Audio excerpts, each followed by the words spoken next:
Det er en dejlig varm sommerdag på Mallorca.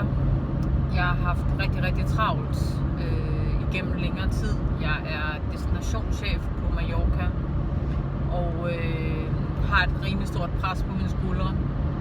Jeg er på vej fra Alcudia op på nordsiden ned til Palma. Kommer kørende i firmabilen og ligger på motorvejen, og alt det er dejligt, helt normalt, synes jeg selv. Og jeg skal til at overhale en bil. Og i den overhaling, der får jeg mit allerførste panikanfald. Og selv den dag i dag, så ved jeg ikke, hvordan jeg overhovedet fik den bil tilbage ind i det inderste spor og så ud i nødsporet. Men der sad jeg bare og tænkte, hvad skete der lige her? Det kom selvfølgelig som et lyn fra en klar himmel, og det der så fulgte mange år efter, det var jo forskellige former for angst, for panikanfald, hvor at det var både når jeg stod i køen i supermarkedet, så havde jeg bare lyst til at stikke af. Jeg havde svært ved at sidde inde i lukkede rum i fly og i tog og alle sådan nogle ting, og det var bare helt forfærdeligt. Men jeg nægtede at tage medicin, og det gjorde så, at jeg langsomt fandt ud af, hvad det var, at der havde drevet mig derud. Og det er simpelthen, jeg er enormt sensitiv over for alle former for stimulanser, så bare kaffe, det gør, at jeg får ekstremt store pupiler, og jeg drikker slet ikke kaffe mere. Havde altid kæmpe store pupiler som barn. Så jeg er nok det, man kalder lidt et sensitivt barn, men ikke desto mindre så lærte jeg egentlig at leve med den her angst. Jeg har aldrig rigtig opsøgt nogen hjælp omkring det, eller også dengang jeg blev mor og sådan noget, så klarede jeg det bare selv, fordi det har jeg vant til, at man altid skulle gøre. Og jeg har heller aldrig nogensinde ture at rejse. Dengang mine børn var små, der turde jeg ikke at tage afsted uden dem, fordi jeg simpelthen også havde panikangst. Jeg var helt overbevist om, at enten så skete der noget med dem, eller også så skete der noget med mig.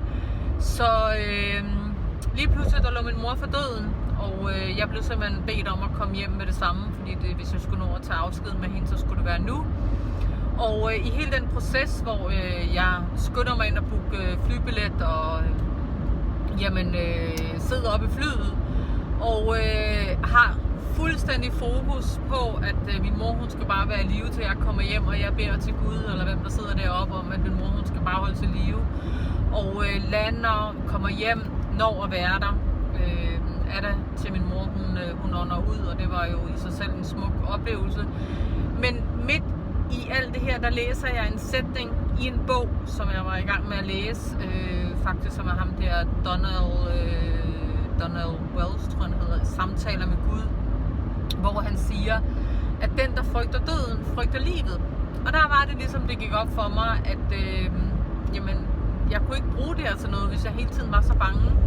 Og det faktum, at jeg havde mulighed for at tage op og sige farvel til min mor, uden overhovedet egentlig at tænke på mine børn, gjorde faktisk en kæmpe forskel. Så jeg er jo oplevelsen dybt taknemmelig, og at jeg nåede at få taget afsked med min mor. Så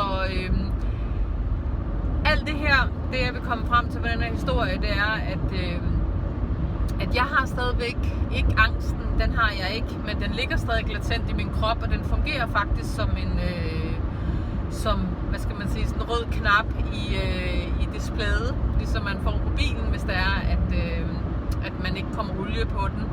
Og så ved jeg, at jeg skal passe bedre på mig selv. Så i dag, så lever jeg faktisk med den her oplevelse af angst som en måde, at min krop siger, at nu har du simpelthen drevet det her for langt. Og det gjorde så også, at jeg blev uddannet holistisk terapeut, og jeg fandt ud af, hvad skulle jeg undgå, hvilke nogle essentielle næringsstoffer manglede jeg, i forhold til at komme ned i gear og alt det der. Så i dag, der vælger jeg simpelthen bare troen frem for frygten, for der er ikke nogen af de ting, vi overhovedet kan se. Vi kan gå og frygte, at alle mulige ting sker, og vi kan også gå og håbe på, at alle gode ting sker, og der er simpelthen bare valgt at sige, at jeg tror på håbet. Så det var min historie. Hej hej!